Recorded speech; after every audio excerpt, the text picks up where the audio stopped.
Eighty का question paper PYQ ये 2013 है, जिसमें जो है तो इंग्लिश को हम आज देखने वाले हैं।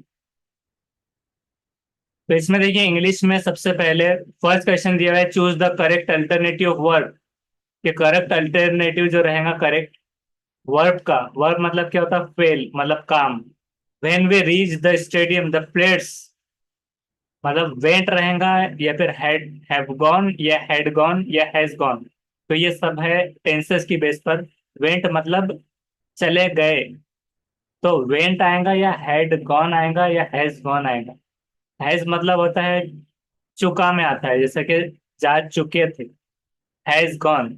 और हैड गॉन मतलब पिछले वाला, पास्ट में लगता है कि हैड गॉन चले गए थे।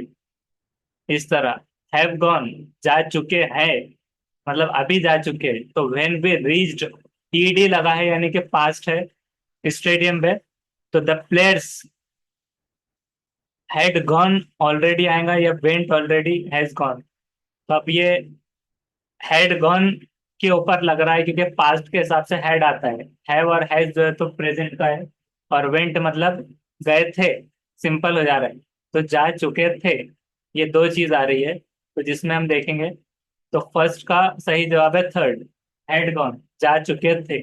इसके लिए इंग्लिश की जो पहले टेंसेस भेजे तो वो अच्छे से देख लेना। यस। उसके बाद है नेक्स्ट की identify the underline clause in the sentence. Clauses कितने टाइप्स के होते हैं? क्लॉसेस, क्लॉसेस क्या होते हैं? तो क्लॉसेस के क्या होते हैं? क्लॉसेस एक ग्रुप ऑफ वर्ड्स होता है जो कंटेन करता है सब्जेक्ट और एक वर्ब। मतलब सब्जेक्ट किसको कहते हैं? I, we, you, they, he, she, it. ये सारे क्या है? सब्जेक्ट्स हो गए। और एक वर्ब को कंटेन करता है। And conveys information about what the subject is doing और नॉट डूइंग। कि अगर आई एम सिटिंग, कि मैं बैठा हूँ, वो बता रहा होता है कि क्या कर रहा है सब्जेक्ट, इस तरह से। तो अब इसमें क्लॉसेस बेस्ड होते हैं एक्सप्रेस करने सेल्फ बीइंग। अब देखिए यहाँ पर एक क्लॉसेस की एग्जांपल है, जिसको हम यहाँ पर से इसको समझेंगे। देखिए, अलाइस ईट्स मैंगोस। ये अलाइस एक ही बंदे का नाम है जो कि खाता है मैंगोस। यहाँ पर एक सब्जेक्ट है और एक प्रेडिकेट है। प्रेडिकेट मतलब क्या होता है कि मतलब वो क्या कर रहा है। ईट्स मैंगोस, मैंगो खाता है, तो एक क्लॉज बन गया उसका कि क्या कर रहा है। I saw a man, he was crying. I saw a man who was crying. तो यहाँ पर अलग अलग फिर क्लॉज आते हैं, जैसे कि इनडिपेंडेंट क्लॉज, जो कि आजारा तौर पर किसी पर डिपेंड नहीं है। आई सॉ अ मैन यानी कि मैंने एक आदमी को देखा। इसका मतलब क्या हो गया कि इंडिपेंडेंट है ये। ही वॉज क्राइंग, तो इसमें इंडिपेंडेंट क्लॉज में कोऑर्डिनेट्स क्या होते हैं? एंड ही वॉज क्राइंग, और वो क्राई कर रहा था, बट येट, ये चीजें उसमें लग सकते हैं। He bought a car which was too expensive, मतलब ही बॉट अ कार, उसने कार खरीदी। यहाँ पर जुमला कंप्लीट हो गया, तो क्या हो गया? इंडिपेंडेंट। और डिपेंडेंट मतलब अभी वो डिपेंड है। अब इसमें कैसा हो जाएगा? जैसे कि पहले था ही वॉज क्राइंग, अब इसमें है कि I saw a man who was crying. तो अगर हम सिर्फ हु वॉज क्राइंग को देखें कि वो रो रहा था, तो कौन रो रहा था, सामने वाला ही सवाल पूछेगा, तो ये डिपेंड है पहले पर। तो इसको कहेंगे कि डिपेंडेंट क्लॉज। तो टाइप्स ऑफ डिपेंडेंट क्लॉज क्या आता है? एक नॉन क्लॉज आता है, एक एडजेक्टिव क्लॉज आता है, और एक एडवर्ब क्लॉज आता है, इस तरह से। तो ये सिंपल डेफिनेशन इसको ये कह देंगे, मखलूत जुमले वगैरह ऐसे कुछ।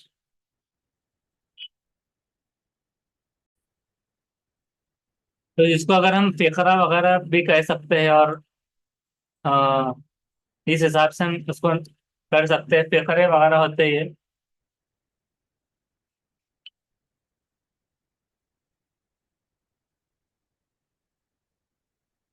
तो ये सब मतलब इसमें आ जाता है, तो इसको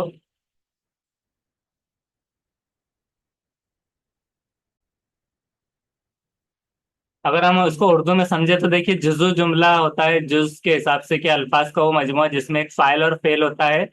तो वो जुमला नहीं कहलाता, बल्कि जुमले का जुजू हो जाता है। तो जुजू जुमला उसको कहते हैं उर्दू में। जमीर शख्सी वगैरह ऐसे नाम पूरे आप निकाल सकते हैं बाद में उसको। तो ये हो गया। तो अब यहाँ पर क्या आइडेंटिफाई करना? Word underline clause. तो कौन सा क्लॉज है? अब देखिए क्लॉजेस के टाइप्स है, हमने इंडिपेंडेंट और डिपेंडेंट तो देखा था। लेकिन अब नाउन के ऊपर डिपेंड है या एडजेक्टिव के ऊपर? Adverbial clause of reason, adverbial clause of concession. तो यहाँ पर क्या है? The patient was sure that he would recover. That he would recover, तो कौन, तो एक पेशेंट, तो पेशेंट क्या नाउन हो जा रहा है, तो नाउन के हिसाब से यहाँ पर इसका फर्स्ट हो जाएगा कि नाउन, मतलब दैट ही वुड रिकवर, तो कौन, तो पेशेंट, कैसे रिकवर होगा, तो सिफत, ऐसे अलग अलग, तो किस तरफ वो इशारा कर रहा है जिसका मतलब या फिर आंसर वो हो जाए, तो उससे आपको अंदाजा लगाना है। उसके बाद है choose the correct spelled word, कि इसमें से सही स्पेलिंग वाला वर्ड को आपको इंतखाब करना है। सैटेलाइट, सैटेलाइट, सैटेलाइट कौन सा वाला है, तो कैसे आएगा सैटेलाइट, क्या आते हैं ऑप्शन थर्ड का होगा। ऑप्शन थर्ड का होगा टेल। हाँ, तो इसमें आपको कैसे याद रखना है कि सेटल में कभी भी डबल टी नहीं आएगा, तो ये दो में डबल टी है, इसको हटा देना है, और इसमें एक एल है, तो एक टी और डबल एल आता है सेटे, मतलब क्या करना है, स्टेट जैसा लिखते हैं ना दिमाग में, वो लिखना है स्टेट टाइप में, तो उसमें वहां डबल टी नहीं आना चाहिए, तो सेट, सेटल लाइट, ऐसा सेटल लाइट, तो दो बार ल का इस्तेमाल हो रहा है, लेकिन डबल टी नहीं आएगा, सैटेलाइट, सैटेलाइट इस तरह से। क्या आता है सैटेलाइट। हाँ, उस तरह से, तो अब इसका फोर्थ बिल्कुल सही जवाब है। नेक्स्ट है choose the correct figure of speech in the given line, तो फिगर ऑफ स्पीच को क्या कहते हैं उर्दू में, जो कि पोइट्री वगैरह में आती है फिगर ऑफ स्पीच, और पार्ट्स ऑफ स्पीच ये स्पीच के उसमें आता है, तो फिगर ऑफ स्पीच को हम उर्दू में क्या कहते हैं, मतलब जो हमने कल देखा था तजबिया वगैरह, और क्या था इस्तिआरा, ये सब चीजें मतलब क्या है, फिगर ऑफ स्पीच है, जिसको सनत बदई कहते हैं, सनत बदई। हाँ, सनत कौन सी है, सनत पहचानी है, सनत बदई, ऐसा पूरा उसका मानी फिगर ऑफ स्पीच का हो जाएगा, जैसे कि simile, metaphor, irony, personification, alliteration, hyperbole, इसको हाइपरबली कहना है, हाइपर बोल पढ़ते आते हैं बीएड वगैरह में, तो हाइपरबली होता है प्रोनाउंसिएशन, एसोनेस, ओनोमैटोपोइया, इस तरह से खतरनाक नाम है इसमें पूरे, तो ये सारे जो है तो इसमें आता है, तो ये सब होते हैं पार्ट्स फिगर ऑफ स्पीच। तो अब इसमें जिसका लैंग्वेज वन लिया होता है तो उसको फिगर ऑफ स्पीच के ऊपर वैसे तो सीटेट में आता है, लेकिन इसमें बीच में पूछ सकता है।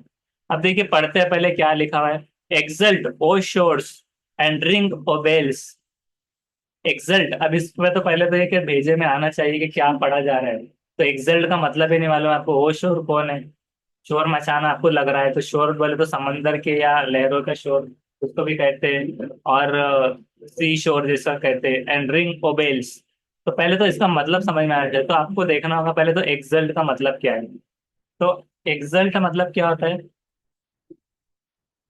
एक्सल्ट का मतलब होता है खुशी। अब अगर हम उसको आगे देखते हैं, exalt O shores and ring ओबेल्स, तो इसका मतलब क्या हो रहा है, हाँ, exalt O shores and ring ओबेल्स,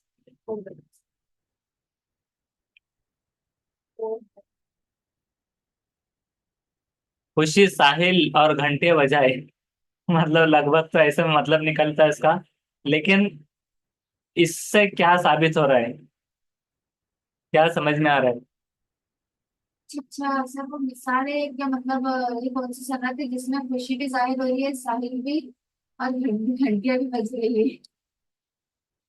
ऐसा। पहले तो ये डालकर देखते हैं कहाँ से लिया हुआ इन्होंने, ये पोएम है एक, हाँ। Exalt shore and drink of bells, ये पोएम एक Whitman's most famous works और रिटर्न हुआ है एक एलेजी और ऑनर प्रेसिडेंट अब्राहम लिंकन के ऊपर आफ्टर हिज, मतलब लंबा उसका काफी डिटेल है, तो एक पोएम का नाम है पोएट्री का, जिसमें इसके ऊपर जिसने पोएम पढ़ी होगी पोएट्री, तो उसको अच्छे से ये चीजें याद होगी। उसके आगे देखिए ऐसा है, but I with mournful tread walk the deck my captain lies fallen cold and dead, the final lines of the poem, ये फाइनल लाइंस है पोएम की। तो अब हम इसको देखते हैं कि क्या ऑप्शन दिए हुए हैं। तब इसमें है कि एक तो है कि सिमिली, सिमिली मतलब क्या होता है, तजबी देना, तजबी, हाँ, मतलब चांद सा रोशन चेहरा, तो चांद के जैसी तजबी दी गई चेहरे को, लेकिन पर्सोनिफिकेशन में क्या होता है, डायरेक्ट चांद कह दिए गए, तो वो उसको कोई गैर जानदार चीज है या फिर कोई चीज को, किसी भी चीज को एक सामने वाले का एज इट इज इस्तेआरा के तौर पे नाम दे देना। मेटाफर मतलब क्या होता है,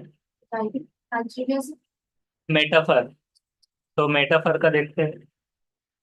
ठीक है शायद। चलो। मेटाफर क्या फिगर ऑफ स्पीच से कंपेयर करता है दो चीजों को, रिलेटेड है या नहीं, by stating that one thing is another. The chef is magician, कि मतलब शेफ का काम क्या होता है, किचन संभालना, लेकिन वो मैजिशियन है। Knowledge is a butterfly, knowledge एक तितली है। तो मतलब दूसरे से नहीं जुड़ पा रहा, तो ऐसे कंपेयर करना जो रिलेटेड नहीं है, इस तरह से। तो वो मेटाफर होता है फिगर ऑफ स्पीच में। अगर हम उसको उर्दू में देखें, तो मेटाफर का मतलब इस्तिआरे में ये आता है, इस्तिआरा। मतलब हाँ, एक्चुअल में नहीं है, मतलब इस्तिआरा किससे मिलके बना है, कि अरबी लफ्ज से मिलके बना है, जिसका मतलब क्या होता है, पर्सोनिफिकेशन में जो कंफ्यूजन हो रहा था, पर्सोनिफिकेशन मतलब कोई गैर जानदार चीज हो, तो उसको इंसान की तजबीह देना, पर्सन की, उससे याद रख लेना। ऐसे अगर बॉटल है, पानी की बोतल, तो उसको कह दिया जा रहा है कि सपोज ये एक मतलब हाथी है, तो जानदार की चीज देना पर्सोनिफिकेशन। और इस्तिआरा मतलब मेटाफर, जिसमें दिमाग एक बहरे बेकरा है और शहर एक जंगल है। शहर क्या है, एक जंगल है, यानी शहर क्या होता है, जंगल में कोई कॉन्सेप्ट नहीं होता। कोई बोलेगा शहर है और उसमें हमारे पास हर तरफ दरख्त ही दरख्त है, तो कोई बोलेगा तुम देहात से है या फिर शहर से है। तो वो पॉसिबल नहीं शहर एक जंगल होना।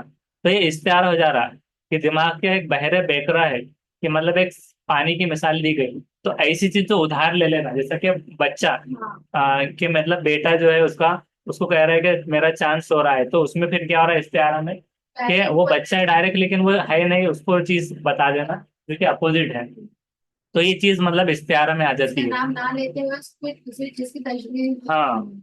तो एक तो ये हो गया मेटाफर, सिमिली मतलब क्या होता है, तजबीह देना। और क्लाइमेक्स मतलब क्या होता है, क्लाइमेक्स मतलब कोई भी चीज में क्लाइमेक्स आ जाना, यानी नुक्ता उरूज, और क्या कह सकते हैं उसको, क्लाइमेक्स। क्लाइमेक्स मतलब उसको डिस्क्राइब आना चाहिए कि मोस्ट इंपॉर्टेंट और एक्साइटिंग पार्ट ऑफ बुक, मतलब कोई भी चीज का एक इंटरेस्टिंग हिस्सा, दिलचस्प, जहां पर वो पूरा चीज दिलचस्पी रखी हुई है। जैसे कि अगर कोई एक स्टोरी है या फिर बुक है या फिर कुछ है, तो क्लाइमेक्स यहाँ से शुरू होता है। या पुस्तक, नाटक, संगीत रचना, घटना, ये सब जो है तो क्लाइमेक्स के ऊपर डिपेंड है। और उसके बाद में क्या है, अपोस्ट्रोफी। अपोस्ट्रोफी मतलब सिर्फ एक अपोस्ट्रोफी आ जाना। तो फिगर ऑफ स्पीच का पार्ट अपोस्ट्रोफी और क्लाइमेक्स में ही होता है। फिगर ऑफ स्पीच के पार्ट में क्या आता है, मेटाफर, सिमिली वगैरह ये सारी चीजें आती है, अभी जो पढ़े, हाइपरबली वगैरह इस तरह से।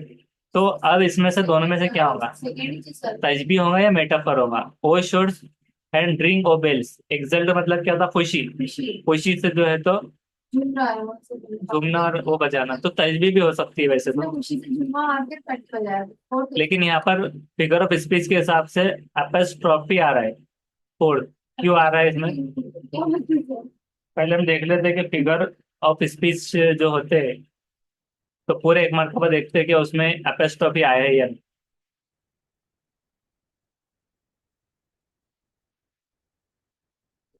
12 होते हैं फिगर ऑफ स्पीच। देखिए यहाँ पर देखेंगे, आ रहा है इसमें। देखिए सबसे पहले कि एलिट्रेशन, एनाफोरा, एंटाइमटेबली, और एंथेसिस, एपस्ट्रॉफी, ये वाला आ रहा है। एसोनस, हाइपरबली, आयनी, मेटोनमी, ओनोटोपिया, और पैराडॉक्स, पर्सोनिफिकेशन, कौन, सिमिली, सिनेक्डॉक, और अंडरस्टेटमेंट। मतलब ये आमतौर से क्या होता है कि इतने कभी पूछा नहीं रहता, तो अपने को लगता है कि ये एपोस्ट्रोफी, वो लग रहा था कि कुछ एपोस्ट्रोफी आ जाता है, कॉमा टाइप। तो अभी हमको क्या कर लेना होगा कि सबको एक मर्तबा पढ़ लेना होगा। कि एलिट्रेशन की पहले डेफिनेशन देखेंगे, फर्स्ट वाला, एलिट्रेशन। तो एलिट्रेशन की हम डेफिनेशन देखते हैं, ये क्या होता है, the use of same letter और sound that at the beginning of word that are close together, as in he built a big board. कि किसी शब्द समूह में एक ही अक्षर या ध्वनि से आरंभ होने वाले शब्दों का प्रयोग, अनुप्रास अलंकार उसको हिंदी में कहते हैं। जो हिंदी वाले हैं, अनुप्रास अलंकार। और अगर हम इसको उर्दू में देखें, अलिट्रेशन को, तो ये क्या होता है, इंतशार। इंतशार होता है, इंतशार मतलब किसको कहते हैं,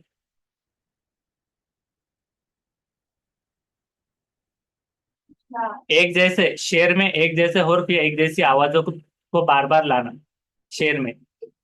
तो इसको इंतशार कहते हैं, एक जैसे हुर्फ को या एक जैसी आवाजों को बार बार लाना, ऐसे कि जहां, मेहरबान, ऐसे चीजें। तो अच्छा। हाँ, तो वो इंतशार में वो चीज आ जाएगी, एलिट्रेशन। जिसमें हम एलिट्रेशन की अगर एग्जाम्पल देखने की कोशिश करते हैं, तो ये देखिए यहाँ पे पॉजिटिव एलिट्रेशन अलग अलग है, इसमें से हम देखेंगे, उसकी मिसाल से समझ में आ जाएंगे। तो देखिए एलिट्रेशन क्या होता है। एग्जाम्पल, सारिया speaks softly and smoothly. Softly भी और स्मूथली भी, जबरदस्ती कुछ चीजों का इजाफा करना। Driving to density, D D से इस्तेमाल हो रहा है। Harris held her hands, H H आ रहा है, कितने बार आया है, 4 बार। अच्छा हाँ, बताइए। Harris heads hazel, pass this pen to Peter. मतलब कुछ एक शेर में एक वजन भी आ जाए और सेम, उसके बाद this is on the desk, this is on the desk, मतलब बोलने में भी अच्छा लगे, और सेम उर्फ वाले, या फिर सेम क्या देखे हमने, मतलब जो उर्फ या आवाज वाले, हाँ। Peter Peter place the pack of pencils and pen in pencil holder, एक एग्जाम्पल। तो ये वाली किसकी हो रही, टाइप्स ऑफ एलिट्रेशन, ये पॉजिटिव प्लॉजिव एलिट्रेशन है। प्लॉजिव में क्या आता है कि लिप्स या टंग का एक फ्लो होता है, जैसे कि वो एक आता है ना, मतलब एक बोलने में आता है वो कि,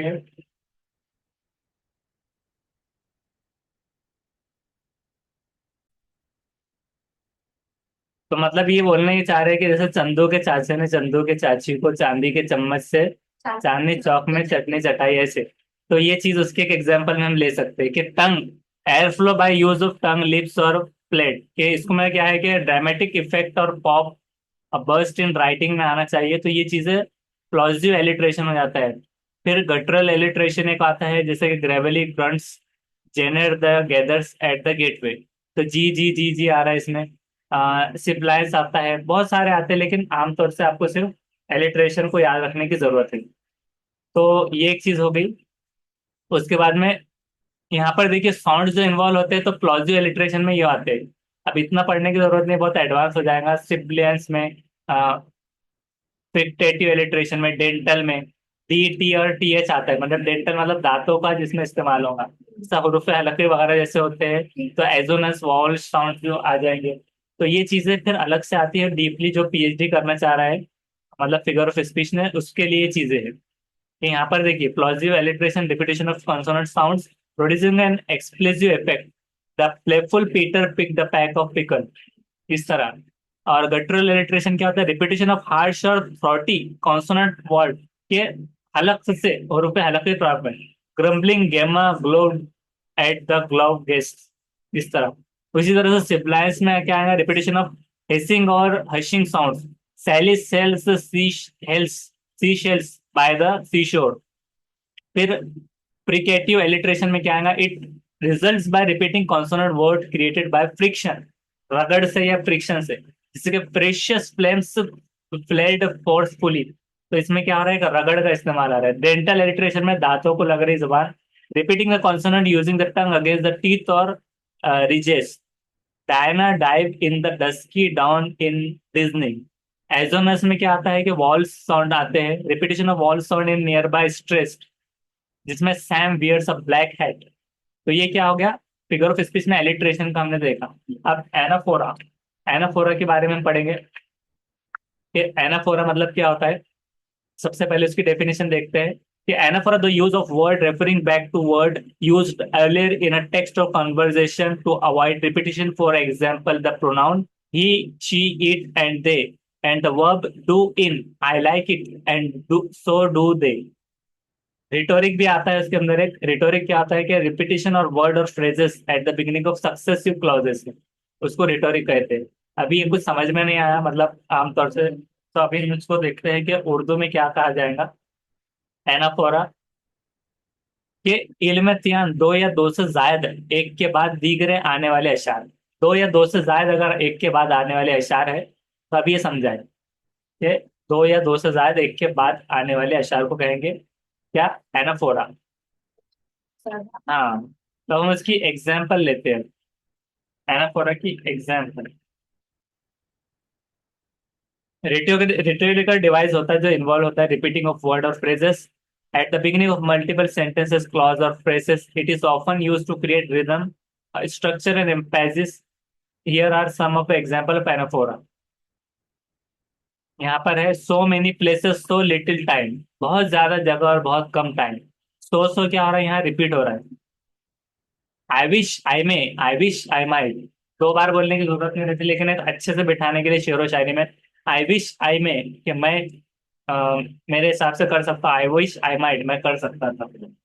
ask not what your country can do for you, ask what you can do for your country. कि ये मत पूछो कि कंट्री तुम्हारे लिए क्या कर सकती है, ये पूछो कि तुम कंट्री के लिए क्या कर सकते हो। तो इसको बार बार बोलना। Give much, give often, give freely. Give give give repeat हो रहा है। Give much, give often, give freely. कि ज्यादा दो, अक्सर दो, और आजादाना तौर पे दो, दिल से दो, ऐसे, इस तरह से। तो इसमें आ जाता है रिपीटिशन। तो एनाफोरा की थेरी है। फिर उसके बाद में हम समझते हैं, दो हमने फिगर ऑफ स्पीच अभी देखा, वैसे तो 21 होते हो करके याद नहीं रहते, और ज्यादा होते हो, लेकिन आमतौर पे जो 12 फिगर ऑफ स्पीच है वो उससे हम पढ़ लेते हैं। फिर उसके बाद में है कि end time table, end time tably. इस तरह हम इसकी प्रोनाउंसिएशन पहले देख लेते हैं कि इसको कैसे अदा हम करेंगे।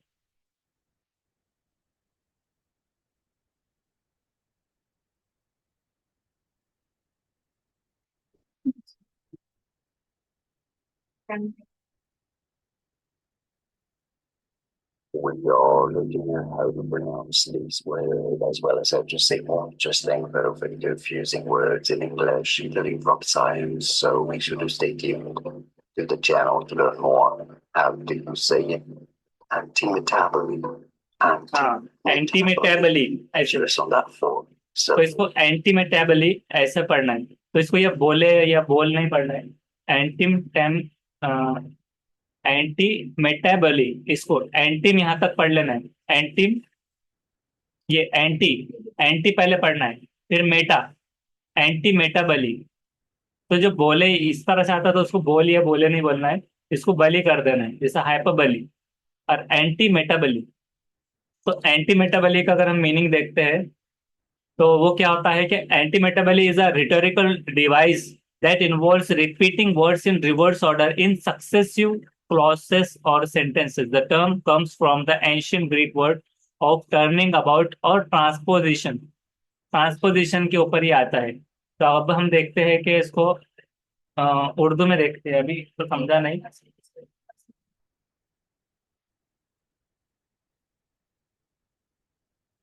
मतलब repetition of word in reverse order from emphasis.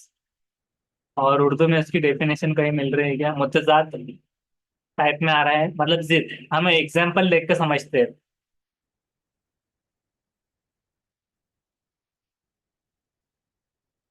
Think and wonder, wonder and think उल्टा हो गया। थिंक एंड वॉन्डर, सोचो और ताज्जुब करो, ताज्जुब करो और सोचो, ऐसे। For comic effect find a reversal that creators surprising contrast. जैसे कि यहाँ पर लिखा है, the anger wants a fish that taste good, not a fish with good taste. उल्टा हो गया देखिए। फिश दैट टेस्ट गुड मतलब ऐसी मछली जो कि टेस्ट गुड करे, not a fish with good taste, ना कि ऐसी मछली जिसका गुड टेस्ट हो। The angler wants a fish that taste good, इसका मतलब क्या हो रहा है पहले समझा के बताइए। एक एंगलर को मतलब एक फिश चाहिए थी जो कि टेस्ट गुड करे, not a fish with good taste, ना कि एक ऐसी एक आम मछली जो जिसका टेस्ट अच्छा हो। यानी एक आम टेस्ट के तौर पे, मतलब दिमाग घुमाने वाली बात है ये। तो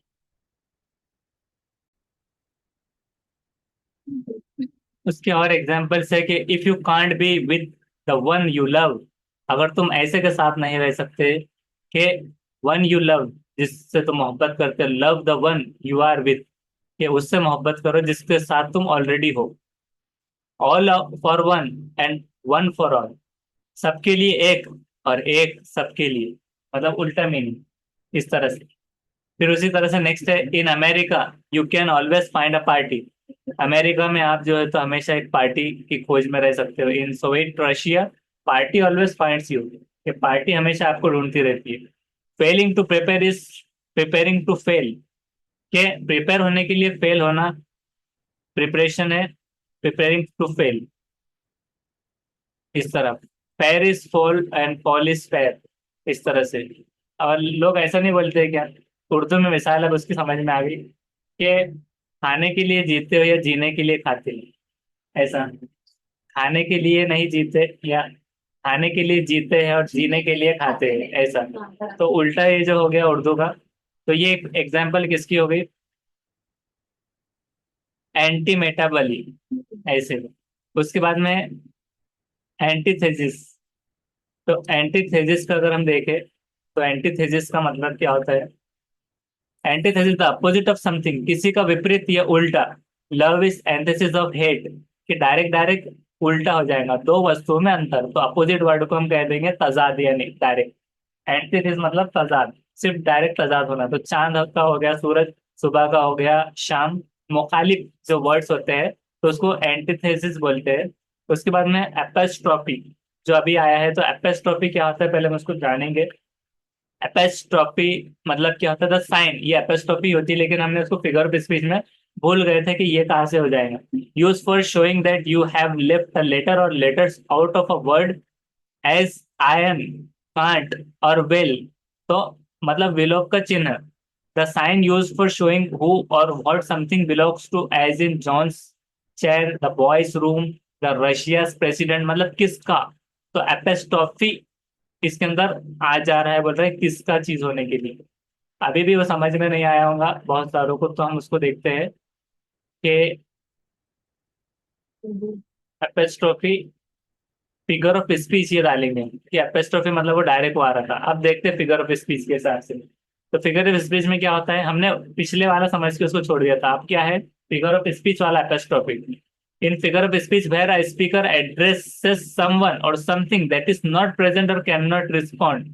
एक ऐसी चीज को सामने वाला एड्रेस कर रहा होता है जिसमें, जो कि प्रेजेंट नहीं है, मौजूद नहीं है, ना कि कोई रिस्पॉन्स दे सकती है। तो ये कह रहा है कि मतलब एक समंदर को कह रहा है कि खुशिया कि शोर और रिंग और बेल्स, खुशियां मनाओ, शोर मतलब सी शोर वगैरह इस तरह करो, और रिंग बजाओ, बजाओ इस तरह से। तो can not respond. It is an exclamatory device that involve the speaker breaking away from addressing the audience to direct their speech to third party. The addressee is often a personified abstract और quality और inanimate object. जैसे कि हमने बोला था ना कि personification आ जा रहा है, तो पर्सोनिफाइड थी हो, यानी कि उसको जानदार से तजबीह दी गई गैर जानदार को, लेकिन वो वहां मौजूद नहीं है। जैसा रोमियो और जूलियट के अंदर एपिस्ट्रोफी कैसे हो जाएंगी, O Romeo, Romeo, wherefore are you the Romeo, इस तरह से। मतलब जैसे कि आर्ट दो Romeo, O pardon me, thou bleeding piece of earth, that I am meek and gentle with these butchers. उसी तरह से मतलब अलग अलग है ये। ओ ड्यूटी मतलब किसी को सदा देना, आवाज देना में, जो ना भी हो तो उसको सदा लगाना। अब इसमें अगर हम उर्दू में देखते हैं इसको क्या कहते हैं एपेस्ट्रॉफी को, अ, हमको फिगर स्पीच डालना होगा, क्योंकि दोनों चीजें अलग है। एक चीज नहीं आने से देखिए कितना चेंज आ जाता है, मतलब डेफिनेशन में। तो फिगर ऑफ स्पीच का क्या है उर्दू में।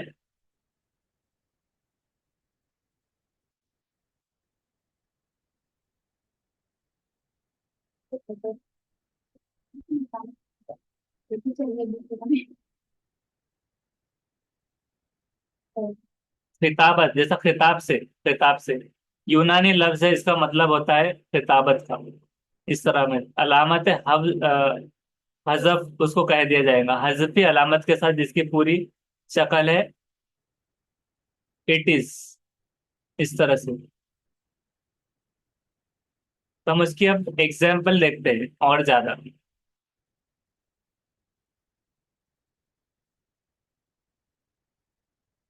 तो डेथ, बी नॉट प्राउड, यहाँ तक। O captain, my captain, our fearful trip is done, an example of apostrophe. O happy dagger. तो अब इसमें देखिए सब में आवाज दी जा रही है निदा वाले खिताब करते हुए, खिताबत कहा गया उसको। Death thou art no victor, for life is eternal. इसमें देखिए आवाज नहीं, लेकिन इसको एपिस्ट्रोफी कह दी गई लिटरेचर के हिसाब से। O might ocean, O mighty ocean, देखिए समंदर से खिताब है। How vast and deep you are, कितने तुम गहरे हो, मतलब समंदर से बात कर रहा है वो। तो यानी कि ओ रोमियो, ओ कैप्टन, ओ हैप्पी डैगर, ऐसे इस तरह से आ जा रहा है। और कभी कभार नहीं भी आता तो ये एग्जाम्पल हो जाएंगे एपिस्ट्रोफी से खिताबत वाला। इसको हम और कहीं पर और एग्जाम्पल से देखने की कोशिश करते हैं।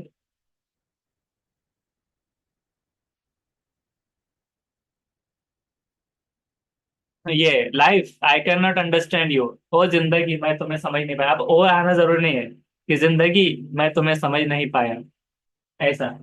इस तरह से बहुत सारे लोग पूछते हैं ना, क्या बोल रही सर्दी, सर्दी क्यों बोलेगी। तो ऐसे मतलब अभी सर्दी का सीजन आने वाला है। हाँ, तो जबरदस्ती कुछ वो बात करने का कुछ हो ना हो, और ऐसे टाइम पास है तो लोग कह देते हैं सर्दी क्या बोलेंगे, तो उससे पूछना पड़ेगा। सर्दी कह रही है कंबल लेकर आओ दो चार। तो ये हो गया समझ लो एपेस्ट्रॉफी का। अभी वैसा फिगर ऑफ स्पीच खत्म नहीं हुआ, एजोनेंस एक है। कितने हुए अभी, एक दो तीन, ये चार पांच हुए, टोटल 12 है। तो अब एजोनेंस के ऊपर समझते हैं। एजोनेंस क्या है, he claps his hands and stamps his feet. अब देखिए इसमें क्लैप्स हैंड्स एंड स्टैम्प्स एक जैसी आवाज वाले। Assonance, this is the repetition of identical और similar vowel sounds in series of words. Words की सीरीज में एक वॉवल साउंड्स आना। तो जैसा clap your hands and stamp your feet, try to light the fire, तो ट्राई लाइट फायर, ऐसे। Cat and head and snack, तो ये कुछ रूल है इशार के, जिसको कहा जाएगा एजोनस, जो कि आवाज से मुतालिक है। Literary device that involves the repetition of similar identical vowel sounds in words और syllables that are close together. तो ये एजोनेंस होते हैं, शब्द के भीतर एक ही स्वर या व्यंजन ध्वनियों की उपस्थिति से उत्पन्न प्रभाव। उदाहरण के लिए सीन और बीट और कोल्ड और किल्ड। मतलब मतलब प्रोनाउंसिएशन सेम है उनका, पर लिखने में अलग है। हाँ, पढ़ने में हाँ भले ही लिखावट अलग हो, हाँ। लेकिन पढ़ने में एक जैसा आना चाहिए। सीन बीट डबल ही आना जरूरी नहीं है। कोल्ड और किल्ड, तो क की आवाज आ रही, आवाज किसकी आ रही, तो एजोनस। अगर हम इसको उर्दू में देखें कि उर्दू में क्या कहते हैं, तो उसे कहते हैं, देखिए हम आहंगी, हम आहंगी वाले, तो एक जैसे आवाज वाले। सोती मुशाबिह, सुनने में, सोती मतलब होता है सुनने में। हम सोती भी कह सकते हैं उसको, हम आहंगी। उरूज खाफिया बंदी की एक नामुकम्मिल किस्म है जिसमें सोते इल्लत का ख्याल रखा जाता है साथियों के साथ। जो हम काफिया जो आप बता रहे थे, वो चीजें इसमें आ जाएंगी। फिर उसके बाद में हो जाएगा, उसके बाद का है अब हाइपरबली। हाइपरबली मतलब किसी चीज को बढ़ा चढ़ाकर बोलना, खत्म हो गया। किसी चीज को मतलब जो है, सनत मुबालग। तो इसके एग्जाम्पल कैसे देंगे कि मतलब चांद जैसा चमकीला वगैरह ऐसा। हाँ, दैट बैग वेस अ टन्स, बैग का इतना वेट है टन के जैसा। She talks a miles a minute, मीलों तक वो बात करते रहती है एक मिनट में। It cost N arm and a leg, इसकी कीमत तुम्हारे बाजू और टांग की तरह उतनी है। I have seen this movie 100 times, 100 मरतबा देख लिया। मतलब बड़ा चढ़ा के बंदा 50 मरतबा तुमको समझाया, 100 मरतबा समझाया। हाँ था चौथे आसमान में पानी कमर कमर, मतलब हाँ, बताओ ये शेर। तो ये शेर एक उसकी एक एग्जाम्पल है कि गर्मी से मुस्तरिफ था जमाना जमीन पर, बन जाता था गिरता था जो दाने जमीन पर। कि गर्मी इतनी थी कि बुन जाता था दाना भी अगर गिरा तो लोगों का क्या हाल हो रहा होगा, वो तो उनका रोस्ट हो गया होगा। हाँ, याबे यारो शबे फिराक में रोया मैं इस कदर, कि इतना रोया वो क्या, आज चौथे आसमान पे पानी कमर कमर। इतना पानी हो गया कि चौथे आसमान पर चला गया, और ये बेचारा नीचे बैठा था पानी में। इस तरह से उसकी सनत मुबालगा की मिसाल।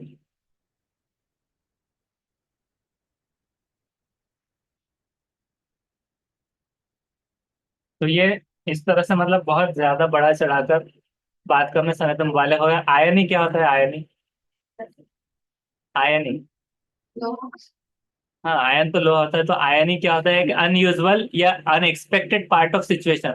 कि किसी ने एक्सपेक्ट ही नहीं किया होगा आप क्या आने वाला है, दैट सीन्स स्ट्रेंज और अम्यूजिंग, जो कि एक अजनबी एकदम और लगे। किसी स्थिति आदि का असामान्य या अतिपेक्ष अंश जो विचरित या फिर हास्य जाने लगे। ये इस तरह irony. He was killed in a car accident soon after the end of the war, के मतलब वॉर खत्म हो गया, जंग तो हो गई, अब वो वहां से जिंदा है लेकिन वो कार एक्सीडेंट में मर गया। मतलब एकदम ताज्जुब है, इतना लड़ा बंदे ने, और अब कार एक्सीडेंट में मर गया, मतलब उसकी मौत लिखी थी। The English are such good cooks, he said with heavy irony. अब इसको हम थोड़ा सा उर्दू में समझते हैं पहले, इन उर्दू। तब आयरनी का मतलब होता है सितम जरीफी, उसको कहे जा रहा है कि इल्म के बावजूद लाइल्मी का इजहार। ये एक अलग चीज होगी, तंज वगैरह। तो अब इसको हम एग्जाम्पल देखते हैं। She describe her vacation with heavy irony as an education experience.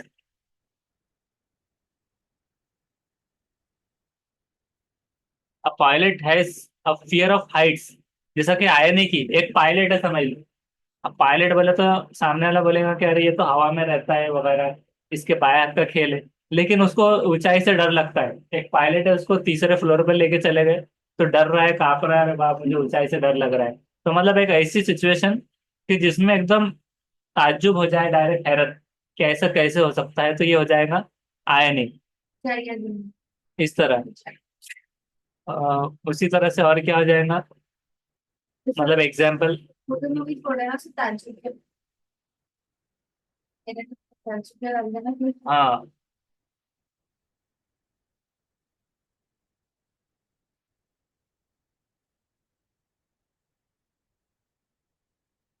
Dramatic कहानी भी होती है। अब ड्रामेटिक आयरनी में क्या होता है कि रोमियो और जूलियट में ऑडियंस को पता है कि जूलियट नाटक कर रहा है मरने का, लेकिन रोमियो को बिलीव होता है कि ट्रूली ये मर चुका है, leading to his own demise and the place tragic conclusion. इस तरह तो ताज्जुब ये मतलब एकदम ऐसी चीज हो जाना। अब इसकी हम एग्जांपल्स देखते हैं,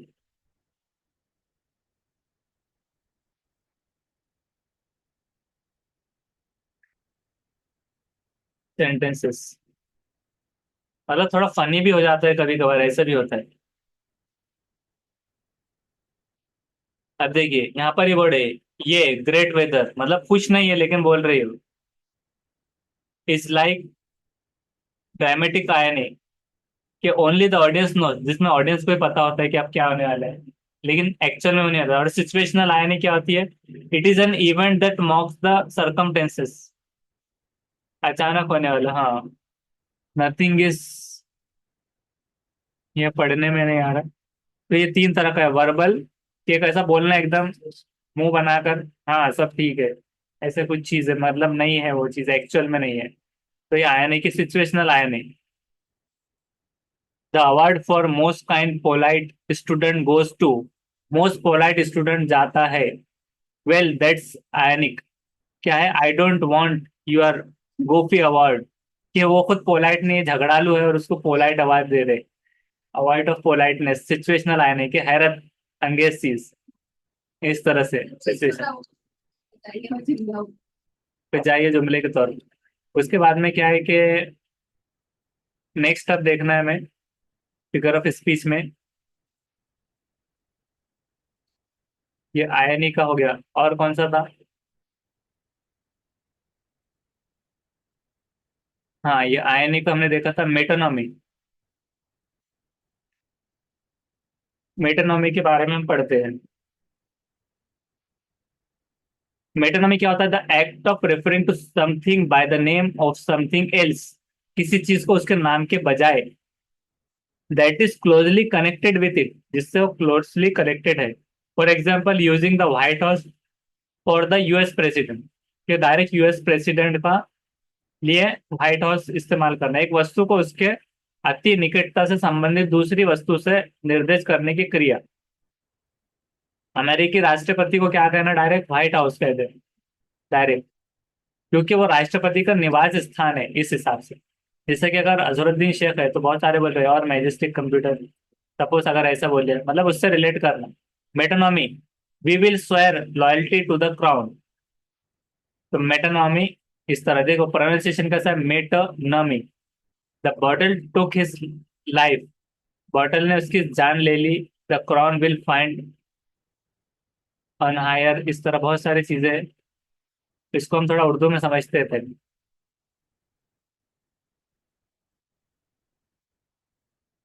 इल्म बयान, इल्म बयान उसको कह दिया जाएगा कि किसी खुसूसियत से असल शय से मुराद लेना।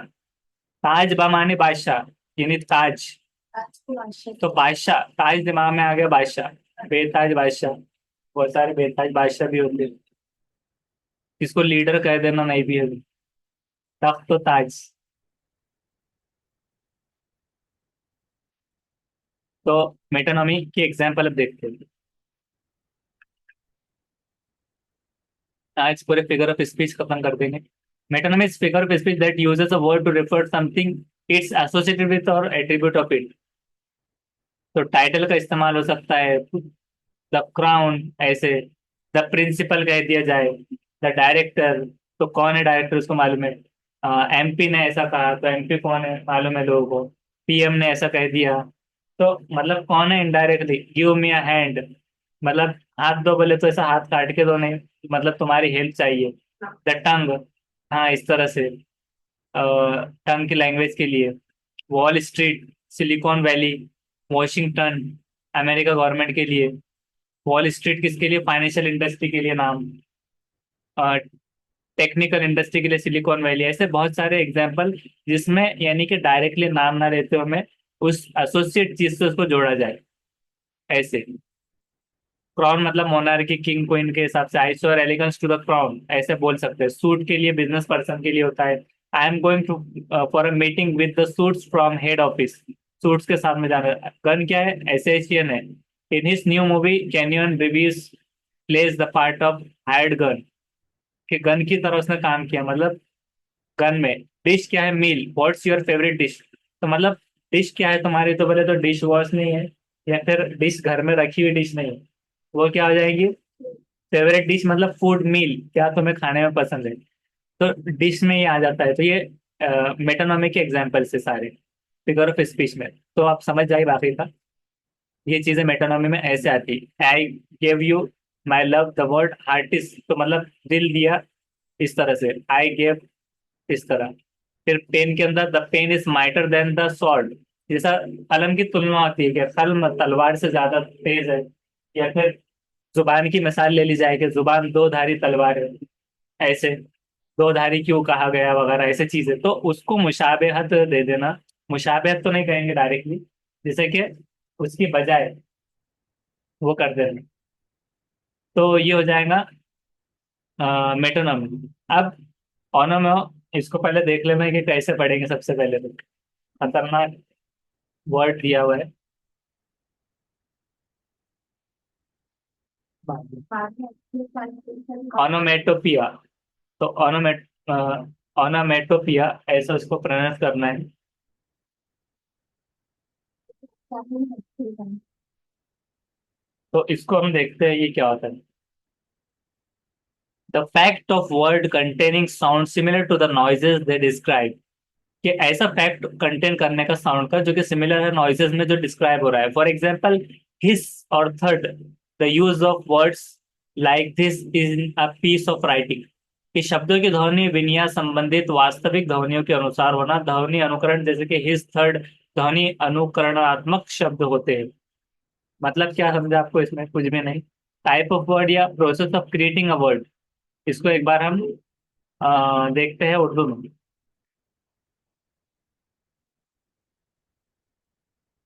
वजह अस्माए सोत। सोत मतलब ये सूत जो होता है यानी सुनने में, और अस्मा मतलब नाम, सुनने वाले नाम। वजह साहिल को तो प्रोनाउंसिएशन, मतलब उसका प्रोनाउंसिएशन। वजह अस्माए सूत।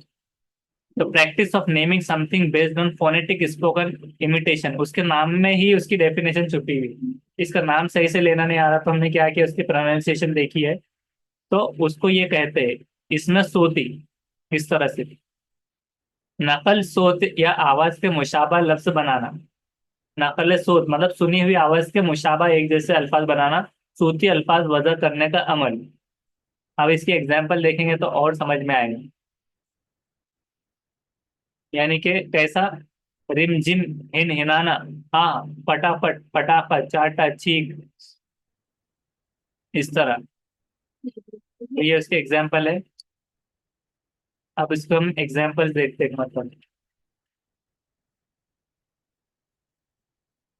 तो फिगर ऑफ जैसा स्पीच। बज, चर्प, स्प्लैश नेचुरल साउंड में आता है, जैसे कि बज, चप, चर्पिंग बोले तो चरने में, नेचुरल निकलते हैं अपने चहचहाट, हाँ चहचहाना। तो बराबर। मतलब उसकी आवाज जैसे कि नेचुरली सुनने में जैसे सुने, जैसे कि आप घोड़े की आवाज अगर निकालो बोले चलने की, तो उसकी एक आवाज आ जाएगी। स्प्लैश मतलब क्या हो जाएगा, फिर साउंड, नेचुरल साउंड्स में जैसे क्लैंग, क्लैंग एंड, फिर ये मिमिक साउंड है मशीन टूल्स की।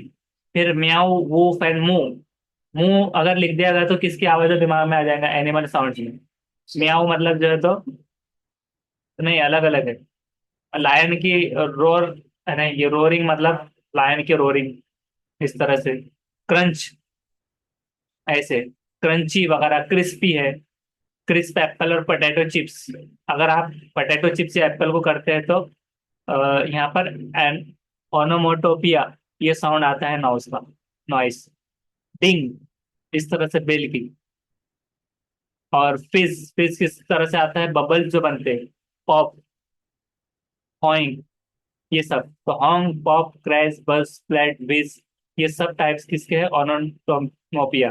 मतलब जैसी आवाज होगी, जैसा बूम, इस तरह से किसने कह दिया मतलब धमाका, तो जहन में वो चीज आ जाएगा इस तरह से। और उसको देखिए, जैसे कि क्रंच वेन द लीव्स, और द कार स्मैश्ड। स्मैश्ड मतलब क्या होता है कि स्मैश मतलब हमको लगता है कि आपके वो हो जाना एक्सीडेंटल वे में, तो स्मैश्ड, तो उसकी आवाज को रखा गया ओनोमेटोपिया में। और उसी तरह से ये देखिए, बूम, वाव, ओ एम जी, उप्स, स्प्लैट, जैप, पॉप, वैम, इसके साथ देखिए ऐसे बने होते हैं बैंग, हाँ हाँ या, इस तरह से। तो ये सब क्या है, टाइप्स ऑफ ओनोटोपिया साउंड, जिसमें बहुत सारी लिस्ट होती है। देखिए, ये देखिए मियाओ, आचू, रिंग, इस तरह से। लायन क्या करता है, रोर करता है। बी क्या करती है, बस। और कार क्या करती है, क्रैश, इस तरह से।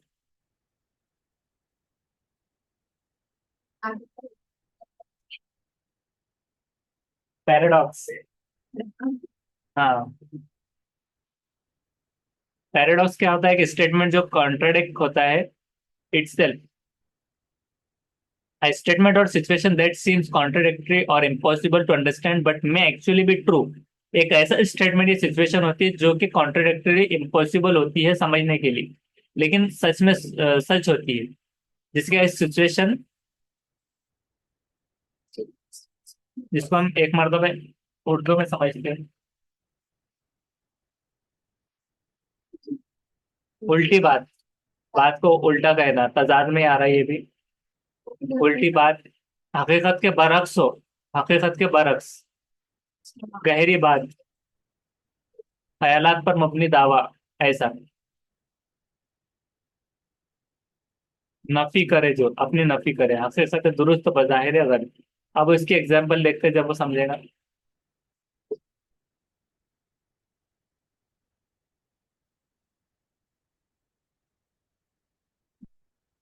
The sentence is right is false, the sentence on the left is true. ये राइट में जो सेंटेंस है वो गलत है, ये कह दिया गया। पैराडॉक्स, सेल्फ कॉन्ट्राडिक्टरी स्टेटमेंट होता है। The sentence on the right is false. अब हम देखते हैं कि क्या गलत है बाजू, कि the sentence on the left is true. तो इसका मतलब दोनों का क्या हो गया, एक दूसरे को दोनों गलत है बता रहे हैं। हाँ। ये कह रहा है कि बाजू वाला गलत है और ये कह रहा है ये सही है, तो ये क्या हो रहा है, लेफ्ट इज ट्रू, कि यही गलत है।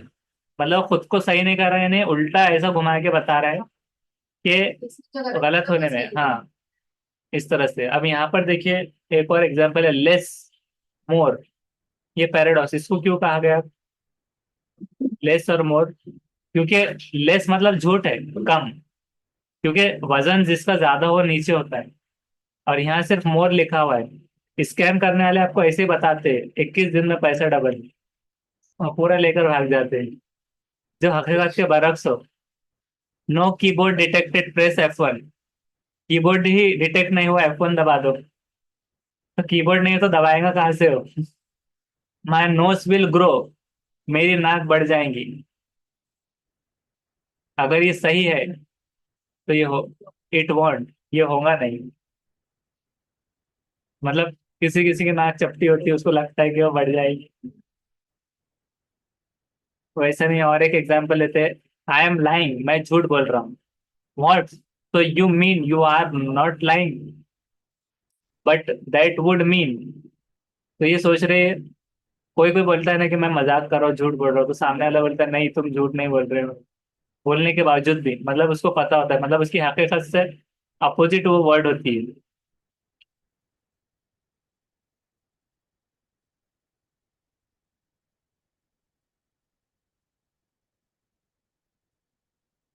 उसकी और एग्जाम्पल्स हम देखेंगे।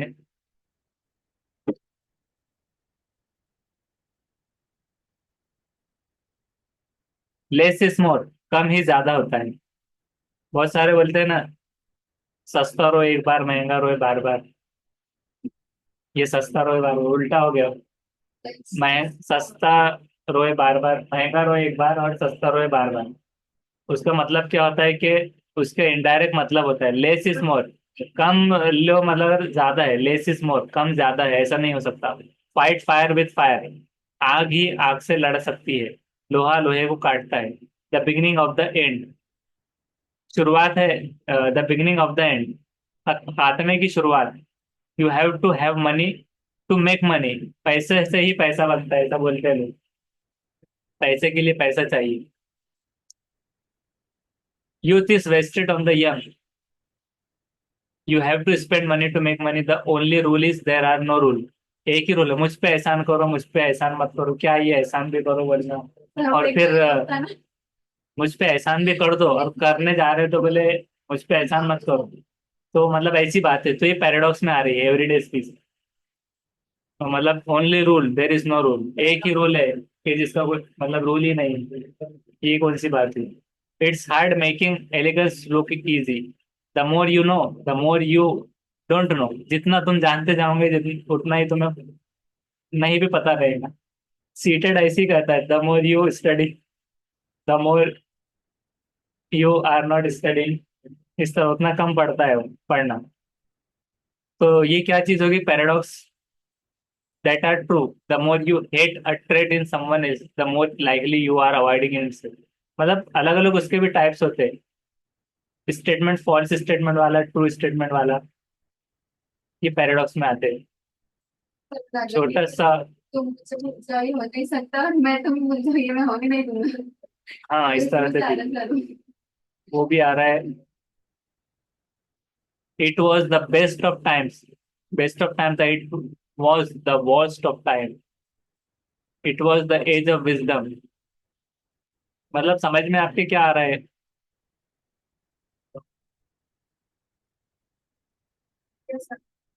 वो पहले एग्जाम में एग्जाम्पल भी समझ लग सकते हैं। अब देखिए यहाँ पर एक सिंबल है, नो स्टॉपिंग, रुकना नहीं है, और एंड भी यहीं पर हो गया। रुकना भी नहीं है और वो खत्म भी हो गया। हाँ। इंटरेस्टिंग है सर ये वाला टॉपिक।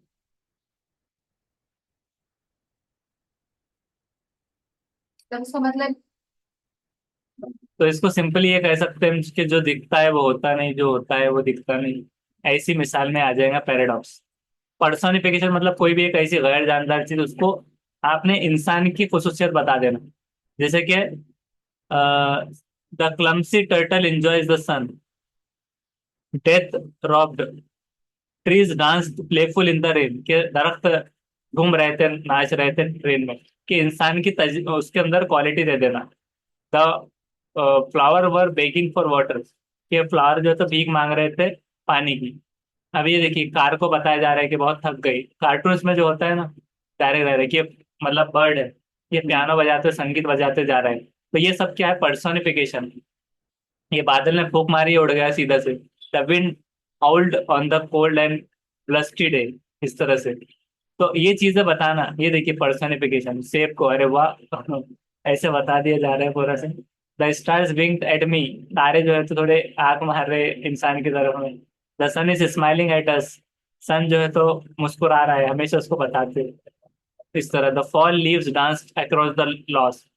फिर उसे गर्मी जब आ रही है तो गर्मी में सूरज को गुस्से में बताया जाता है।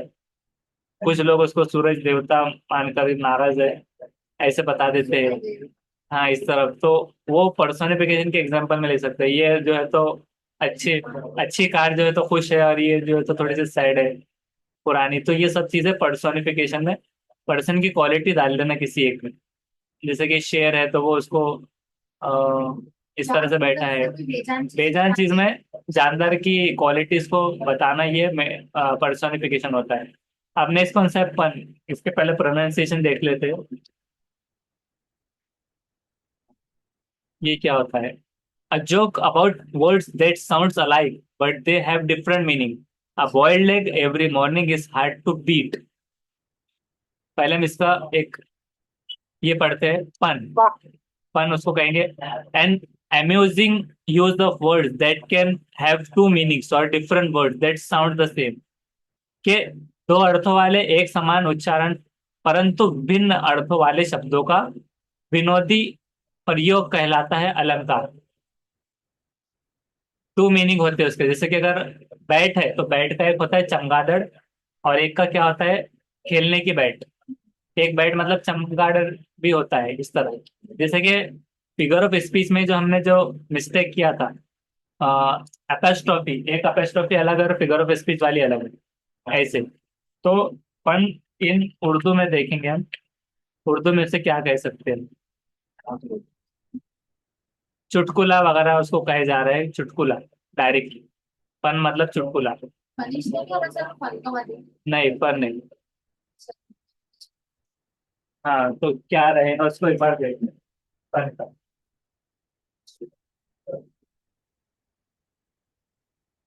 तो पन का क्या आ जाएगा? अब एग्जाम्पल देखते हैं, उसमें समझ में आ जाएगा डायरेक्टली।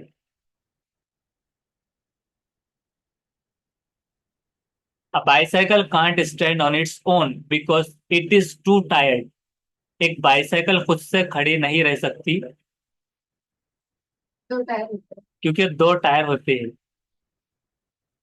क्योंकि उसका इसका मतलब क्या निकला? क्योंकि उसका खुद के दो टायर। ये वाला देखेंगे, मतलब चार टायर वाली वो तो खड़े रहती है वैसे तो, लेकिन हाँ बराबर, सर से कोई सहारा नहीं है ना, तो दो टायर हाँ, वाली खुद से खड़े नहीं रह सकते, ऐसा बता रहा हूँ। हाँ, what are puns? I like kids. मुझे बच्चे मतलब किड्स एक अलग होता है। By I couldn't eat oven, मतलब किड्स मुझे पसंद है। अब बकरी के बच्चे को भी किड कहते हैं, और आमतौर से बच्चों को भी किड्स कहते हैं। तो आई लाइक किड्स ऐसा हमने कह दिया, मतलब एक जोक भी बन गया, मजाक, और उसके डबल मीनिंग निकल गया उसके बाद। आई लाइक किड्स, मुझे बच्चे पसंद है, but I couldn't eat a one, लेकिन मैं एक भी नहीं खाता। तो सामने वाला सोचेगा ख्याल में, अरे इसको बच्चे पसंद है, खाता नहीं, ये तो आदम बोल तो नहीं, मतलब डायरेक्टली क्या है ये तो। फिर उसको समझना है, यार किड मतलब बकरी के बच्चे को भी कहते हैं। A boiled egg for lunch is hard to beat. एक बॉइल्ड एग जो है लंच में, ये हार्ड है बीट करने, मतलब मारने। तो इसका मतलब क्या था? भूख मारने के लिए इनडायरेक्ट मीनिंग आ रहा है। Grammar lovers have lots of common common sense. Grammar lover के अंदर कॉमन सेंस नहीं बोला जा रहा, कॉमन सेंस। ऐसा तो कॉमा का सेंस होता है, कहाँ कॉमा लगाना, कहाँ एपोस्ट्रोफी, कहाँ पंक्चुएशन, कहाँ exclamatory. A pessimist blood type is B negative. अब बी नेगेटिव की खसूसियत देखना होगा, वो दे सकता है ले सकता है, उसको मिलता नहीं जो भी रहेगा तो पन क्या होता है? जोक होता है जो कि वर्ड्स का मिलके बनता है, जो कि एक जैसे दिखते हैं लेकिन हैव डिफरेंट मीनिंग। तो इस तरह से चीजें आती है। पन और वर्सेस जोक में क्या फर्क होता है? पन के अंदर क्या होता है कि एकदम से वो चीज का मतलब हो जाता है अलग। Joke misusing the different possible meaning of the word और fact that they are words with but have different. तो इस तरह से देयर वाज अ, फिर उसी तरह से अलग अलग।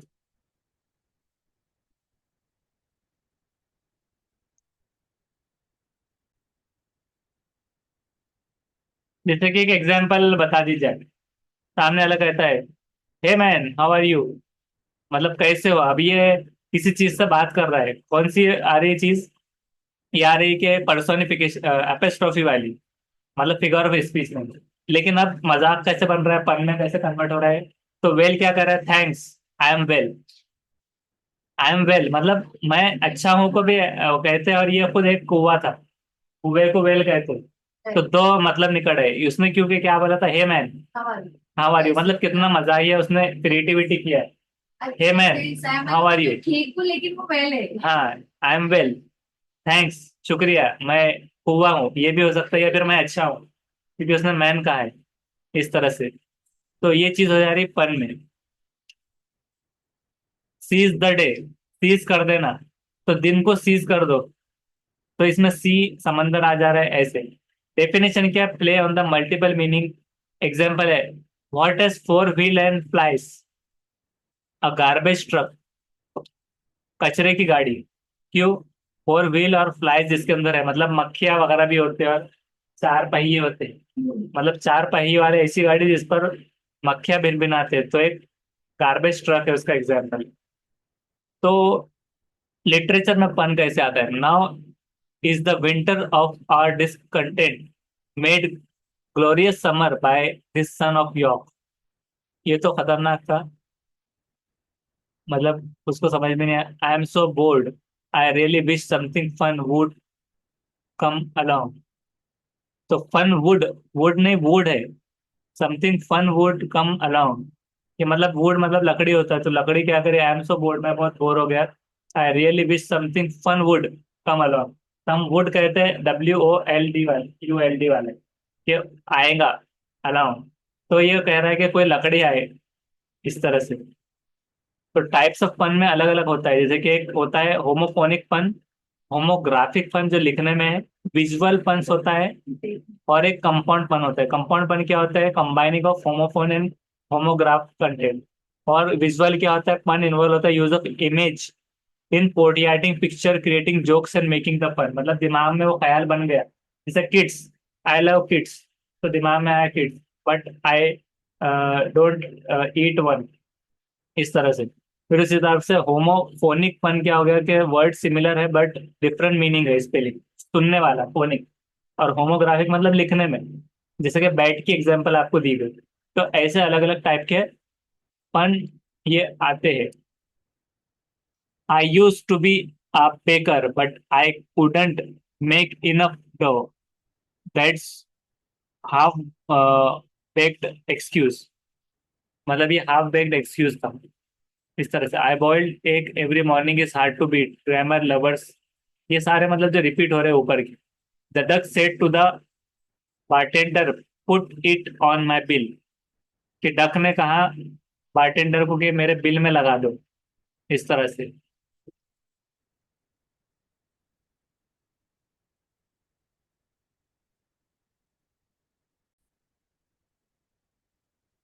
और सिमिली मतलब क्या होता है, बहुत सारे उसको स्माइल वगैरह पढ़ लेते हैं जिसको नहीं मालूम।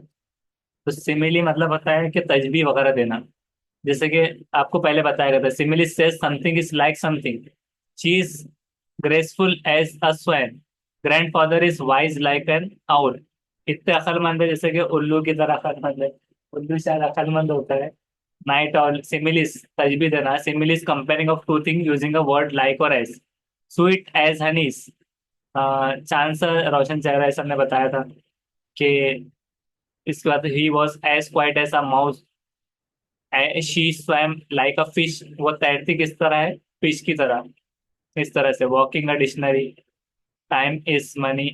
ये मेटाफर अलग होता है, ये डायरेक्ट तजबी देना। तो दोनों में क्या फर्क है सिमिली और मेटाफर में, सिमिली तजबी देती है लाइक और एज लगाकर, और मेटाफर को डायरेक्ट कहा जाता है। दोनों में फर्क है। बिजी एज अ बी, मतलब मक्खी की तरह बिजी है। और मेटाफर में क्या है, my nephew is a cuddle baby bear, इस तरह सबको आप करते रहते हैं, तो इस तरह से। लेकिन फन बना दिया जाए तो फिर वो दूसरा आ जाता है। तो अब इसके बाद में नेक्स्ट, सिमिली के बाद सिनेक्डॉक। सिनेक्डॉक का मतलब क्या होता है, I have 4 months to feed at home, I have 4 family members to feed at home. Translation इसका ही हो रहा, I have 4 mouths to feed at home, मतलब मेरे 4 मुंह है खाने के लिए। उसका मतलब ये हो रहा है कि घर में उसके 4 मेंबर हैं जिनको उनको खाना खिलाना पड़ता है। तो ये क्या हो गया, synecdoche, a figure of speech which is a part of something is use to represent the whole thing, कि थोड़ी सी चीज में आपको दिमाग लगाना पड़ेगा। जैसे कि that's nice, set of wheels you have, part of car. और मेटानोमी भी अलग है। That's a nice ride you have identified collection. तो पहले सिनेक्डोट को समझते हैं। ये दोनों में भी मतलब थोड़ी सिमिलरिटीज आती है, सिनेक्डोट और मेटानोमी। तो हम सिनेक्डोट को समझेंगे। सिनेक्डोट क्या होता है? फिगर ऑफ स्पीच जो कि पार्ट है made to represent the whole or vice versa. 6 wickets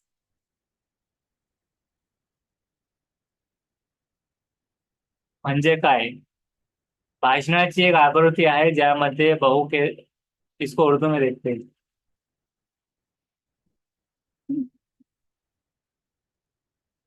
Majaz Mersal,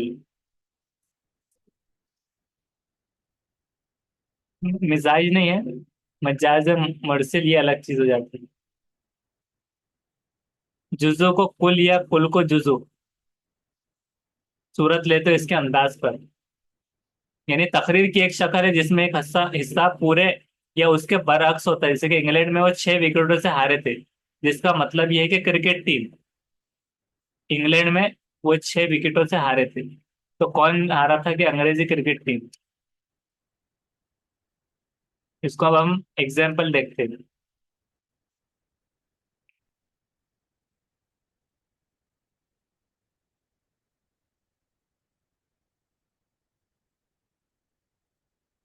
do you have a box of cleaner? I need some more bandaids. के क्लीनर खुद कह रहा है कि तुम्हारे पास बॉक्स ऑफ क्लीनर है क्या? और ये बैंडेड कह रहा है कि I need more band aids. इस तरह ये वाला देखेंगे, we need some more helping hands, extra hired hands.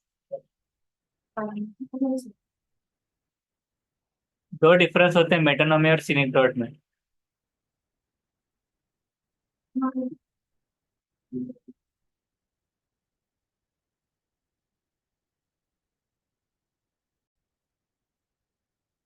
Shortcut में इसको ये समझते हैं कि कोई एक चीज ऐसी कहना, जैसे कि सिनेक्डोट एक होता है कि पूरी चीज को बताने के लिए कोई एक चीज ऐसी बोलना है। जैसे कि मिसाल के तौर पे अगर हम कह रहे हैं कि मतलब व्हील्स, नाइस व्हील्स कह रहे हैं या व्हील्स कह रहे हैं, तो उसका मतलब है पूरी कार, ये ना कि पहिए। मतलब 4 व्हीलर है ऐसा बोलते हैं हम, 2 व्हीलर पे आए। तो 2 व्हीलर मतलब एक बाइक पर आया है सामने वाला। अब 2 व्हीलर में तो साइकिल भी होती है वैसे तो, लेकिन 2 व्हीलर में मतलब इमेजिनरी क्या हो रहा है कि एक बाइक। व्हील्स अगर कह रहे हैं हम तो कार के लिए हो रहा है। और उसी तरह से ड्राइविंग अगर कह रहे हैं तो मतलब कार चला रहे हो, ड्राइव करना। राइडिंग कह रहा है तो मतलब फिर वो घोड़सवारी है या फिर बाइक पर है, बाइक राइडिंग। अब अगर थ्रेड कह देते हैं हम धागे, तो ये क्लॉथ्स के लिए इस्तेमाल होंगे, कपड़ों के लिए। अगर हम सर कहते हैं तो कैटल वगैरह कुछ भी चीज के मतलब खाने के लिए। तो उस हिसाब से है। फिर उसी तरह से जैसे कि चिकन शॉप में अगर कहेंगे चिकन लेग्स, तो लेग पीस। तो लेग पीस बोले तो हमको पता होता है पाए कहते हैं बड़े को, और लेग पीस बोले तो फिर वो चिकन के रहेंगे। मतलब एक ऐसी एग्जाम्पल। फिर बहुत सारी चीजें होती है, जैसे कि अगर कोई कह रहा है कि शॉर्मा, तो शॉर्मा में मतलब बड़े का बनता है या बकरे का, कौन सा, छोटे का, किसका। तो शॉर्मा मतलब वो चिकन वगैरह उसमें आएगा, ये दिमाग में रहता है। फिर उसी तरह से हैंड अगर हम कहते हैं कि हैंड की जरूरत है, या फिर मैन पावर वगैरह बहुत सारी चीजें होती है। तो ये क्या आ जाता है कि एक वर्कर के लिए हैंड मतलब वर्कर, आई नीड हैंड। अगर कोई कह रहा है कि उसके 4 मुंह है, मतलब 2 मुंह, एक बात करने वाला अलग होता है, लेकिन उसे को मतलब मुझे 4 मुंह है खाने के, तो मतलब खानदान में 4 लोग हैं, ऐसा वो हो जा रहा है उसका मतलब। तो ये सिनेक्डॉग जो होता है, तो ये चीज होती है कि पूरी चीज को ना कहे बगैर उसको इनडायरेक्टली कहे। और अंडर स्टेटमेंट मतलब क्या होता है हम ये देखते हैं। अंडर स्टेटमेंट मतलब क्या होता है कि अंडर स्टेटमेंट, तो अभी इसकी पहले हम डेफिनेशन समझते हैं कि न्यूनोक्ति, is she pleased, that's an understatement, she delighted. तो इसका मतलब देखते हैं। और ऐसा स्टेटमेंट होता है जो रिप्रेजेंट करता है कुछ स्मॉलर या फिर लेस इंटेंस वाली चीज, या फिर लेस इंपॉर्टेंस मतलब कम इंपॉर्टेंट वाली चीज को जो दर्शाता है, तो वो कहेंगे अंडर स्टेटमेंट। तो अगर हम इसको देखें इन उर्दू में, तो ये होता है कम बयानी, कम बयानी करना। घटाकर बयान करना, कम करके, कम बयानी, वाक्य को घटाकर बयान करना। तो ये कहते हैं अंडर स्टेटमेंट। मतलब एक स्टेटमेंट होता है पूरा, और अंडर स्टेटमेंट होता है मतलब अधूरा। तो अब हम इसकी देखते हैं अब एग्जाम्पल्स। जो स्पीकर क्या कहता है, less than they could make a situation seems less important, उसको लगता है कि बहुत ज्यादा इंपॉर्टेंट है। आई एम डिसअपॉइंटेड, ये एक अंडर स्टेटमेंट है कि डिसअपॉइंटेड होना, छोटे चीजों में बता देना direct. We didn't do our best, हमने मतलब अच्छा नहीं किया perform. One died because one had to, एक मर गया क्योंकि किसी न किसी को तो मरना ही था। इस तरह से मेमोरियल, इस तरह से बहुत सारे होते हैं। तो अभी यहाँ पर हम देखते हैं एक एग्जांपल, जैसे कि आई हैव हैड वॉर्स।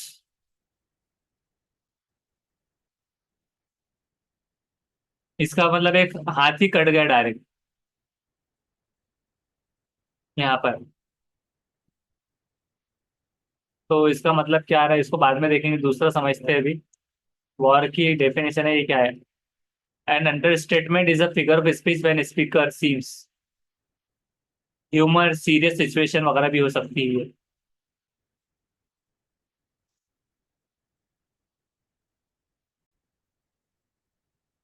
तो बहुत ही मजेदार, और यहाँ पर सबसे बेस्ट एग्जांपल यहाँ मिल गई कि अब देखिए यहाँ पर बहुत सारा पानी, ऐसा लग रहा है कि नदी में कार है, लेकिन ये नदी नहीं थी, एक खुला मैदान था जहां पर बारिश इतनी हुई कि ये डूब गई।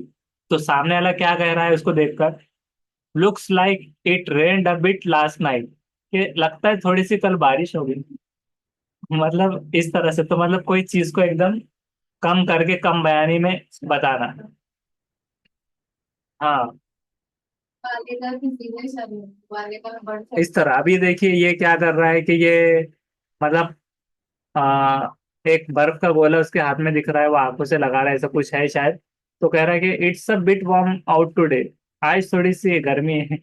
इस तरह से। है। सर तो इस मतलब तरह से ये थोड़ा सा सर वालेगा नहीं है क्या, इसके उल्टा है मतलब ये। सनत मुबाले का उल्टा। हाँ सनत उसमें बढ़ मुबाले चढ़ के में बढ़ चढ़ के था, इसमें हाइपर बली में भी बढ़ चढ़ के रखा हाइपरबोलिक है। में बढ़ चढ़ के है, इसका उल्टा है अंडरस्टैंडिंग।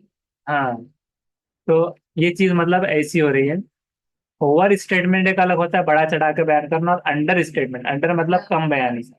हाँ, ये कह रहा है देखिए, सामने वाला पूछ रहा है कैसे हो, ये पूरा सब वहां पर दलदल है, ये आ गए, एवरीथिंग इज फाइन, ऐसा, इस तरह से। चल गया बोल रहा है एवरीथिंग इज फाइन, हाँ। सब ठीक है। हाँ, अब ये दो लड़ रहे हैं, खतरनाक भयानक उनकी लड़ाई चल रही है, और ये कह रहा है कि मुझे लगता है कुछ तुम दोनों के बीच में कुछ टेंशन चल रही है, इस तरह से। तो ये चीज होती है अंडर स्टेटमेंट की। तो ये इस तरह से हो गया है इसका। तो अब ये हो गए पूरे फिगर ऑफ स्पीच जो जितने थे सारे अंडर स्टेटमेंट। इसको कैसे इट्स नो बिग डील, ये बिग डील नहीं है। माई डैड जस्ट डाइड, मेरे पिताजी का अभी अभी इंतकाल हो गया, ऐसा कुछ। तो बहुत सारी चीजें उसमें आती है, आप बाद में और निकाल सकते हैं।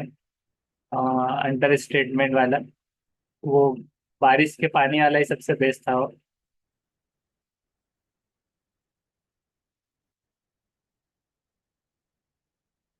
This day has been less than good so far,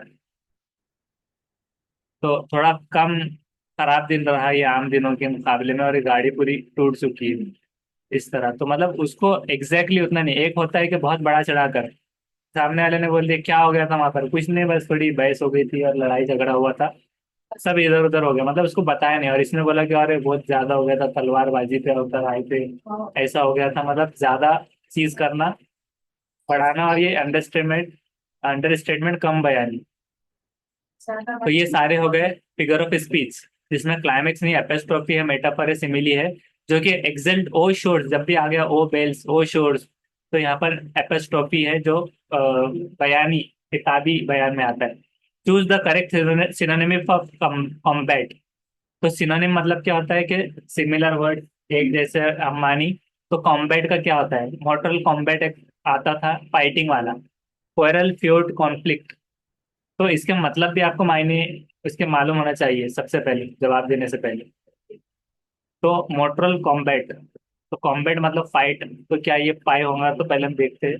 तो फाइट बिल्कुल सही है, लेकिन आपको ये मायने होना चाहिए कि क्वेरल मतलब क्या होता है। हाँ तो क्वेरल, हाँ तो क्वेरल इन उर्दू, ये देखते हैं। तो क्वेरल का मतलब होता है झगड़ा। तो फाइट एक अलग चीज हो गई खतरनाक, और झगड़ा मतलब क्वेरल ये थोड़ा सादा था। तो कॉम्बैट जो होता है, कॉम्बैट का मतलब क्या होता है, जंग। लड़ाई लड़ाई होना हाँ लड़ाई या फिर जंग में आ जाता है, चाहिए। लड़ाई। और वो झगड़ा तो जंग वाइड, बैटल, फाइट, कॉम्बैट, इस तरह वॉर मतलब खतरनाक जंग, इस तरह से। और ये झगड़ा मतलब ऐसे ही। अब उसके बाद में आता है उसका भी झगड़ा छोड़ा। फ्यूड का मतलब होता है इसका भी झगड़ा, ये फ्यूड आउटब्रेक। तो जागीरदारी से निजाम, अदावत, अदावत रखना मतलब direct. Feud, family feud, family feud होते हैं, उसको हम क्या कहेंगे। और द फुटबॉल फ्यूड मतलब थोड़ा सा एक दिल में एक वो होता है, कीना वगैरह टाइप में। और फैमिली फ्यूड एक दिल में नफरत होना, एक हिसाब से वो झगड़ा होता है फ्यूड। उसके बाद में कॉन्फ्लिक्ट्स मतलब क्या होता है। हाँ कॉन्फ्लिक्ट, तो ये तनाजा, तनाजा होना। तो तनाजे वाले को कैसे देखेंगे उसको, ये भी फाइट और आर्ग्यूमेंट, किसी बात पे झगड़ा, संघर्ष या विवाद। कॉन्फ्लिक्ट छिड़ गया, arm conflict, many women have to cope with the conflict between their career and family. कि मतलब लड़ना किससे, करियर और फैमिली के बीच की लड़ाई। टू विटनेस कॉन्फ्लिक्ट, तो ये कॉन्फ्लिक्ट ये अलग किस्म का कॉन्फ्लिक्ट हो जाएगा, कि मतलब तनाजा वगैरह चल रहा है, दोनों के बीच में तनाजा है, कोई चीज में कॉन्फ्लिक्ट, इस तरह से। तो कॉम्बैट मतलब खतरनाक लड़ाई, मतलब मोर्टल यानी कि डेथ, मोर्टल कॉम्बैट। और फाइट, तो फाइट ये खतरनाक होती है, अंधाधुंध फाइट। और कॉम्बैट चारों का लड़ाई लड़ाई से तो रिलेटेड लड़ाई से रिलेटेड है, लेकिन कॉम्बैट का सिनोनिम जो है तो ये फाइट निकलेगा। फाइट है क्या? हाँ बस। फाइट। तब इसको यहाँ पर ये 5 क्वेश्चंस तक रखते हैं, जिसमें हमने फिगर ऑफ स्पीच क्लियर किया है। अब नेक्स्ट क्लास में हम इसके आगे का करेंगे इंशाल्लाह। Thank you.